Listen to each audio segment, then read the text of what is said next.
Long live the king. Welcome back to the channel, folks, and thank you for tuning in. Today I want to delve back into the Godzilla King of the Monsters trailer which we received last night and discuss what exactly those new kaiju could be. If you haven't seen it, go and watch it because it was something truly godlike. In the pinned comment down below I will link both my reaction video, which everyone seemed to really like, and then also my trailer breakdown. This is just a bit of an add-on to my trailer breakdown because I've had some time to think over and kind of mull it over what these kaiju could actually be, and I wanted to present it to you in a standalone video. So in that trailer we had major reveals, absolutely major reveals, and among them was two kaiju teased, which has started a lot of theories. We had one coming out of the sand, a desert presumably, where there is an oil mining operation going on, and then we had another laying dormant, kind of hiding as a mountain, and we see it begin to move. So let's run through some of the theories and then provide my own thoughts and get yours down below in the comment section. So the first one, a lot of people have speculated that this might actually be Mothra coming out of the ground. This is one theory we can definitely rule out, for the simple reason that actually we know Mothra is located in a Chinese temple. The Queen of the Monsters is nowhere near any desert. We know this from the Monarch Sciences viral marketing and then also the trailers. In the trailers we see that. We see her, she seems to be behind a waterfall. So again, no desert.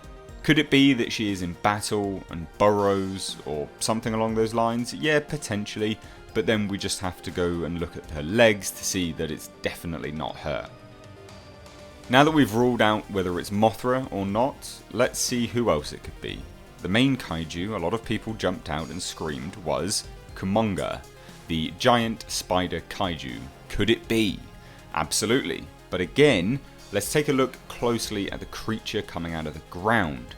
It actually has a form of pincer, so it looks to be more like a scorpion than anything else. So I would say it's actually unlikely to be kumonga now. So let's take a look at the second kaiju, the one laying dormant in the guise of a mountain. The main theory here, and everyone jumped at this, and rightfully so, was that this kaiju is in fact Anguirus. For those that aren't familiar, Anguirus is sort of a giant armadillo kaiju, I guess you could say. There's really nothing to actually dispute this theory, just from visuals. It absolutely could be. I can't say anything to argue it. But here's my thoughts. I think these are completely new kaiju, and let me tell you why. Why would Legendary announce that they have Rodan, Mothra, and King Ghidorah, and then they wouldn't announce the others? Why? I'd understand if we had known Rodan and Mothra were going to be in the movie, and then they revealed King Ghidorah in the film. Then I would understand the logic behind there being maybe two more kaiju, absolutely. But for Legendary to announce that they have all of these kaiju, these very specific kaiju, and to show them, but not to show two smaller, lesser known, and also not as strong kaiju, it wouldn't really make any sense. You've got to remember, King Ghidorah is arguably one of the most famous kaiju. They could have kept him secret and had this amazing reveal. Now, of course, I know that there is a chance, but that brings me on to my other point. Legendary announced the three main kaiju battling with Godzilla for dominance. These are, as I stated, incredibly popular kaiju, and we are well aware of how destructive they can be to humans. But we have no idea in this universe how powerful they are to one another. So we know that Legendary have been creating their own kaiju for this universe, as with the comics, and of course Kong Skull Island, which had an awful lot of giant creatures. I believe that these kaiju are completely new kaiju, monsters that will wake up, but monsters that will be destroyed and killed by the main three kaiju, or I guess really the main two kaiju, Rodan and Mothra. Now why do I say that? Well, from a narrative perspective, it actually makes perfect sense. We have to see how strong Rodan, Mothra, and maybe King Ghidorah is, and then they have to build up to the third act battle. If the moment Mothra wakes up, she dies, the theatres will quite literally riot with fans going crazy.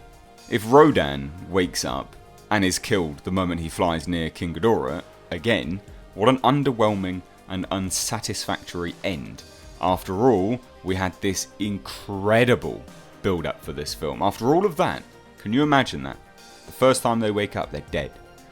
So what if Legendary realised this, and they created these new kaiju to serve as cannon fodder, but also pacing structure for the movie? Now, I know a lot of people will jump at that and say, oh well, you know, cannon fodder's always bad in films and things like that. But this is a film where this would make sense. Having Rodan and Mothra, maybe not King Ghidorah, but Rodan and Mothra go up against some new kaiju which are interesting in design, but they don't really serve anything for the story. They're nothing impactful. If they go up against something such as that as cannon fodder, that would make perfect sense. It would be great. That's a great use of cannon fodder.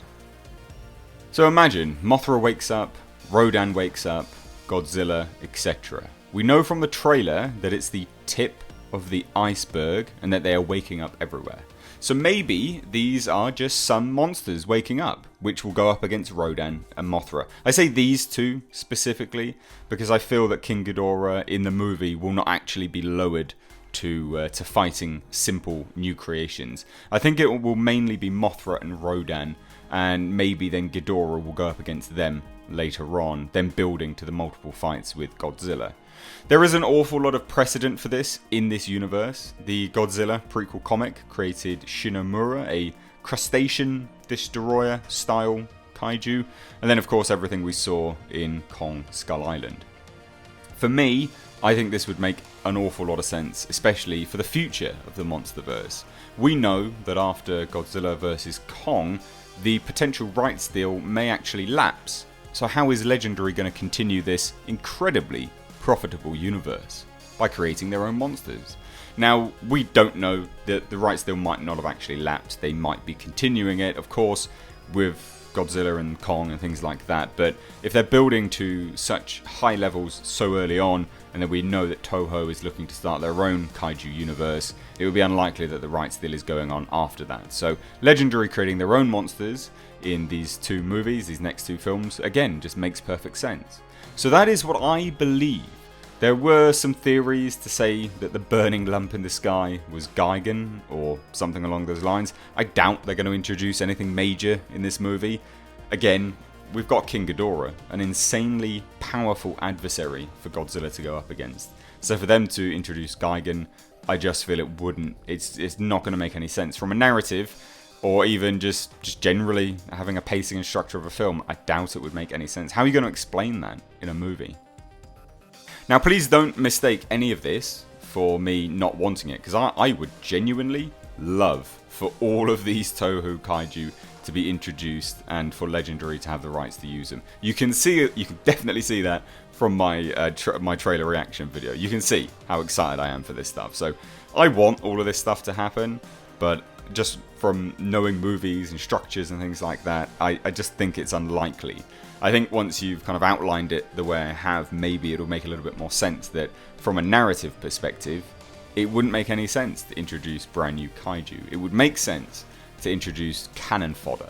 Mothra and Rodan need monsters to go up against, to show that they are worthy foes. And it's not for fans either, by the way. This is for the average audience that isn't familiar with them. Again, fans know how powerful these kaiju are. They don't need new cannon fodder monsters for them to go up against. We know how strong they are. But the average fan doesn't. They're going to see a moth and go, what, a dragon's going to take that down instantly. Oh, a pterodactyl, a pteranodon style monster. Oh, he's going to beat the moth easily. You know, it's not for the fans, it's for the average audience. So Legendary making new monsters definitely resolves that issue. It removes it from the board instantly. And there is also a final theory though, that actually none of these are in the main part of the movie. In fact, these monsters could simply come at the end, waking up when the final battle is all said and done and they have a new king of the monsters to bow to. That's a high possibility as well, which then of course sets up future movies like I have said before. So what do you guys think about all of this? What do you think of anything that I've said here? Any of the theories, any of the debunking? Let me know all your thoughts down below in the comments section. Guys, if you are new here, please do hit that subscribe button, stay up to date on all the world of pop culture, movie news, and this, Godzilla King of the Monsters. Theories, news, everything. If you enjoyed this video, please do give it a like and a share. And if you don't already, follow me over on Twitter and Instagram. I've been Mr. H. Take care.